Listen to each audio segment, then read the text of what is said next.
I have a question for you. Is there anyone out there, you've been thinking about starting something, a blog, podcast, TikTok, whatever, maybe a course. You haven't decided if you're going to do it yet. You're kind of on the fence. You're thinking about it. Anyone like that? Okay, okay. Don't go anywhere. Stay right there. Everyone else, you've already started your thing. How many of you wish you'd started sooner than you did? Okay. All right, back to group one. Don't be like group two, okay? Right. You don't want to live with the soul-crushing regret that they have to live with every day for the rest of their life, right? So I'll be with you at group two in a minute. Hang on. So here's the thing. You just got to do it, right? Honestly, I would start before you get home, if that's possible. Publish that post, that TikTok, whatever. If you can't do that, do it your first week home. Here's the deal. Be consistent. Work on it every day. Enjoy your successes. Learn from your failures. And then here's the thing. Come back next year and share all of that with us. In fact, speak at FinCon. Apply to be a speaker and share everything you've learned in that first year. And hopefully you've made a lot of money. We are talking about profit today. Now let me go back to group two. Here's the reality. And by the way, don't tell group one this. Everyone thinks they should have started sooner. That's just sort of the nature of what we do. I started my first personal finance blog in May of 2007, and I was just convinced I'd missed the boat. I'm too late, because there were blogs that started in 03, and 04, and 05. And that's just sort of the nature of what we're in. But here's the deal. I firmly believe there has never been a better time to create content about personal finance that helps people than today. That first blog, as I mentioned, I sold it in 2018, and I thought I was done, honestly. And I kind of started from scratch again about 2 years ago, I guess it was, with the website and the YouTube channel. And I want to share some things that I've learned because, it's funny, the old business was a certain way, but this new one is totally different. And I want to talk about 3 things. And they all relate to profit, but I'm going to warn you, particularly the first 2, it's going to sound like they're how you should go broke, okay? Not how you should make money. So I want to talk about why you should be very, very picky with the advertisers you work with. Then I want to talk about once you pick them, you shouldn't talk about them very much, okay? I told you, I warned you. And then the third thing I want to talk about, and this is really important, is how you relate to the people on the other side of your content, right? The people reading your articles, watching your videos, listening to your podcast, that engagement. So, and the idea behind all of this is building trust with the people you interact with, but also in a way that can honestly make a truckload of money. So let's first talk about how we pick advertisers. With my old business, I had a lot of advertisers. I certainly had my sort of rules of who I'd work with and who I wouldn't, but I kind of signed up with a lot of different advertisers. And I got very, very picky this second time around. What I do, I call it the mom test. It's pretty simple. If my mom, and yes, I know you look at me and you think your mom's still alive, she's gonna be like 110. I think if she watched one of my videos or read an article and I talked about an advertiser and she signed up, how would that make me feel? Would I be like, yes, mom, you did good, this is gonna help you in whatever area? Or would I kind of have a tinge of regret? Why didn't you call me first before you did that, Mom?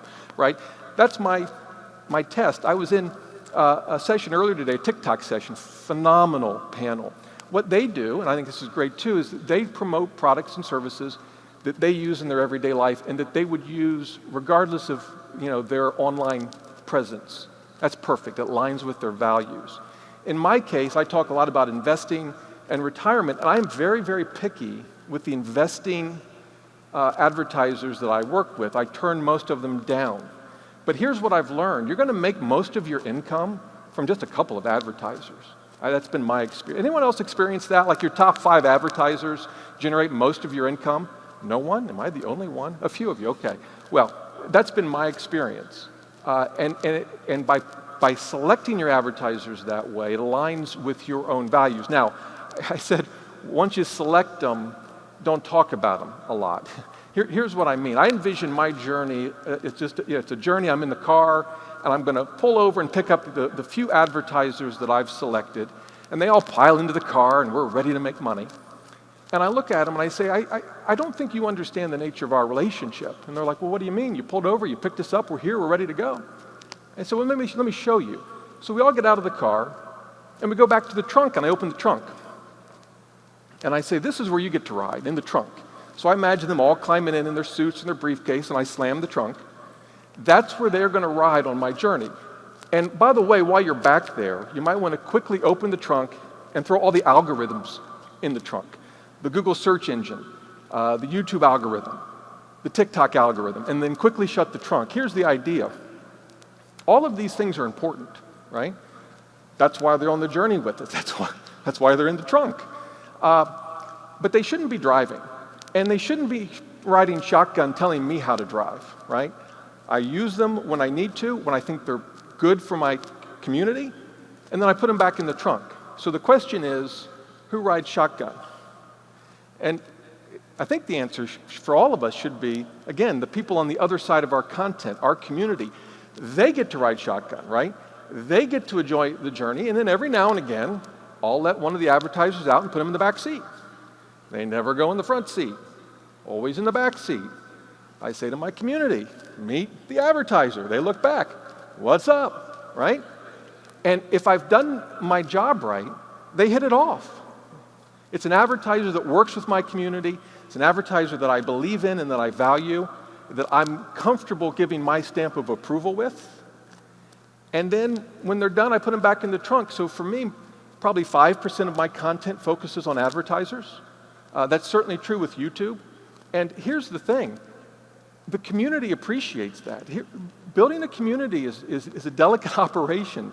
You cannot build a community without trust. And you cannot build trust unless you put the interests of your community ahead of yours, including making money. If you can build that trust, you can ironically make a lot of money on advertisers that you believe in and that do right by your community. Now, just to take this analogy a little too far, my old business, I tried to do the same thing. I think my advertisers and the algorithms probably got into the back seat more than I would have liked. But I did keep the readers in the front seat, but it was a very quiet ride. I didn't talk to my community much. It was a search engine focused business, which can be very profitable. But people came and then they left. I didn't know who they were. They didn't know who I was. And I concluded as I started the second journey that was a problem. And let me share a short story with you. I went to college in the 1980s. You all know what that was like, right? You've seen Stranger Things, right? Okay. And I went to a small Christian liberal arts school in the Bible Belt. No, not that one. A different one. Doesn't really matter. I studied English, went to law school, blah, blah, blah. But we had to go to chapel 5 days a week, Monday through Friday, 10 a.m. in chapel. And I don't remember a single message, not one. Well, I remember one. I remember 20 seconds of it. That's literally the only one I remember. And I have no idea the context. He was a visiting speaker, and here's what he said. He said, 20,000 people are going to die of starvation today. And you all don't give a damn. I mean, it was just silence. There's 1,800 people in this auditorium. And then he said, you know what's worse? You're more bothered that I cursed in church than 20,000 people are going to die of starvation today. Hello. That I remembered. And you say, well, that's great, Rob. What in the world does that have to do with FinCon and profit? What I realized about my first business, and that comment was this: it's hard to care about something that you don't see every day, that you don't experience. It's hard to have empathy for something that's not right in front of you, right? For example, most of us probably don't think that today 25,000 people will die of malnutrition, 10,000 of them are children. It's probably not part of our day-to-day reality because it's just not front and center. And I realized that was my problem with my first business. I didn't have the empathy for my audience because I wasn't engaged. I wanted to get engaged. How did I do that? For me, a big part of it was YouTube. So I started a YouTube channel. Anyone, you're afraid to start something, you're just sure it's going to bomb, you're a little nervous, or am I the only one? Anyone? A few. I was scared to death to start a YouTube channel. I'll be honest, I don't know, this sounds silly when I think about it, but because I'm old, right? The personal finance YouTubers that are really big all seem younger than me. And they've got the fancy videos, and they've got the fancy little thumbnails, where they've got a picture of themselves with an expression like, they just ran over their dog with a car, right? And they're pointing to something scary. I'm like, what are you pointing at? It's like inflation or something, Halloween font, blood dripping from it. Right? I'm sure it's a great way to do a YouTube channel. I just didn't want to do that. That just wasn't me. I didn't want to edit my videos, so I didn't. I don't edit my videos. It's record, talk, stop, publish. That's what I do. And if you don't believe me, go to my channel. You'll probably be bored to death and you'll leave immediately. But here's the thing I learned. When I started this YouTube channel, all of a sudden people started emailing me. It was just a few at first. Started a newsletter. By the way, all of these things are following the rules I talked about. Got to pass the mom test. Don't talk about advertisers all the time, right? So I started to get more emails. The newsletter started to get responses from that. And then I started a live Q&A. Every Monday night at 7 p.m., I go live for an hour and a half, and I do my best to help people. They're asking me about asset allocation and index funds and covered call ETFs. And I mean, it's amazing what they come up with. And I've been doing that for a while. I now get hundreds of emails a week. I now see behind the curtain. I see what my community, what they're going through, what they're happy about, what they're scared. I got an email from a widow who's scared because her husband had died recently and he handled all the investments. She wasn't sure what to do. I got an email recently from a father who has a grown child who's going to need medical care 24/7 the rest of his life. And we were discussing some of the financial implications of that. What we do gets real when we see it, when we're exposed to it, when we confront it. And for me, that has been a very, very big game changer. And so when I take all of this, it comes down to trust. I'm very picky about the advertisers I work with, right? I share them with my community, but I don't beat my community over the head with them. And I try this extreme form of engagement. And what I found, I was able to build up a business. I didn't expect this. This surprises me. In the last year and a half, that equals the business I built in the first 11 years. And it was through just building this trust, engaging with the community. They're right next to me in the car riding shotgun. Some of them try to grab the steering wheel now and again. But they do guide me. They say, take a left here. Can you tell me about Roth versus traditional? Let's take a right. Can you tell me about this? Most of my content ideas today don't come from some keyword tool as they did in my first business. They come from my community. I've got a list of hundreds of topics to cover. What's important to them.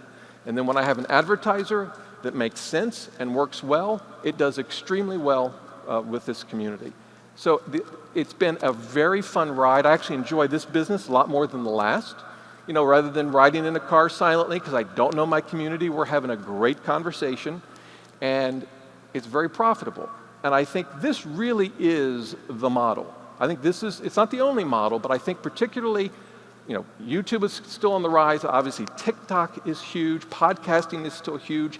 And all of these platforms, right, they're all free to use, and they allow us to have that kind of extreme engagement with our audience. And if we can do that, and if we can have the trust, we can make a very profitable business that I think is almost bulletproof. I could lose all my search traffic tomorrow.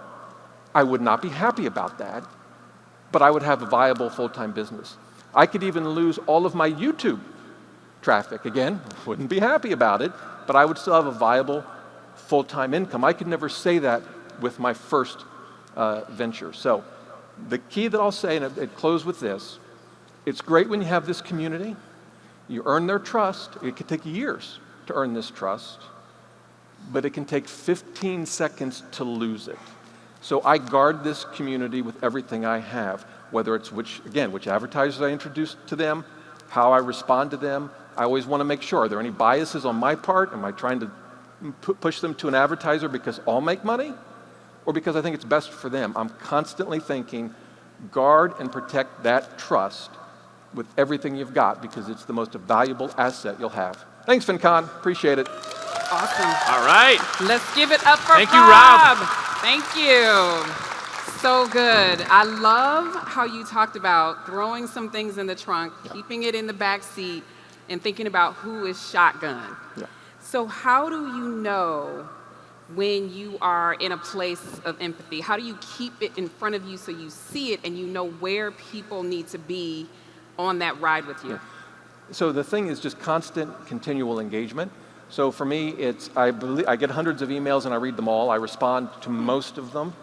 That keeps me really in the know, and it's really eye-opening because they pour their heart out to me. I mean, I'll get long emails. I've got X dollars in my portfolio, and here's how it's invested, but I'm worried about this. I mean, they really do share everything. And so staying in that, with that and answering them back, and then just, honestly, the live Q&As have been huge. Wow. And that keeps me well connected to the community. Yeah. That's serving them well. I love it. Absolutely. I mean, and there's a point to the service, too. People see that you're a good person, that you want to help. Maybe that can get overwhelming. I don't know if there's people out there that get a lot of emails in or a lot of questions, and it just feels like, wow, I don't know if I can get to all these. How do you manage that personally? Well, I mean, sometimes the inbox overflows, and that's just a reality, but I just, one email at a time, I don't know. There are times when I want to just highlight them all and delete, so I'm an inbox zero. There you go. Feels good, but I don't normally do that. Maybe once. I don't know. That's right. Yeah, I mean, that's an important point. You got to help people. You're on TikTok, you're on YouTube, and you have a lot of views. Great, but at the end of the day, you're helping people one at a time. Yeah. But the community sees that, and they appreciate it. And I think the value of it is much greater than just that one-to-one connection. I love it. Fantastic. One at a time, right? That's all we can awesome. do. Thank you very much, Thank Rob. you, We appreciate Rob. it. Thank you.